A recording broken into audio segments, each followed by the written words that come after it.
യാത്ര തുടരുകയാണ്. കൊടുങ്ങല്ലൂരിൽ നിന്നും മലക്കപ്പാറയിലോട്ട് കൂട്ടുകാരുമൊത്ത് ഒരുമിച്ച് കിടന്ന് ആസ്വദിച്ച് രാവിലെ എഴുന്നേറ്റ് കുളിക്കാൻ പോകുന്നു. ഒരു കുളി, അതിനുശേഷം ഒരു ഫോട്ടോ, അതിനുശേഷം വീണ്ടും റൈഡ് സ്റ്റാർട്ട് ചെയ്യുന്നു കാട്ടിലോട്ട്. ആ കൈപൊക്കി വരുന്നവൻ്റെ വണ്ടി പഞ്ചറായി നടുക്കാട്ടിൽ. പിന്നൊന്നും പറയാനില്ല, പഞ്ചർ ചേട്ടൻ പറഞ്ഞവരെയും കാത്തിരുന്നു 4 മണിക്കൂർ. അവിടെ ഞങ്ങൾ കാടിനുള്ളിലൊരു വൈബാക്കി നൈസായിട്ട്. അങ്ങനെ പാട്ടൊക്കെ പാടി ഡാൻസൊക്കെ കളിച്ച് അതിൻ്റെ ഇടയിൽ സൈഫുവിൻ്റെ ഗെയിംസൊക്കെ ഉണ്ട്.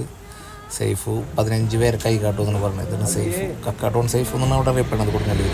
ഷാരൂഖ് ഖാൻ്റെ ഒരു കടുത്ത ആരാധകനും കൂടിയാണ് ഗായ്. പിന്നെ ഞങ്ങൾ നടന്ന് പതുക്കെ ഫോറസ്റ്റ് ഓഫീസിൻ്റെ അടുത്തൊരു മുള്ളയുടെ ഒരു ചായക്കട ഉണ്ടായിരുന്നു. അപ്പോഴേക്കും ഞങ്ങൾ പഞ്ചറേട്ടൻ വന്നു.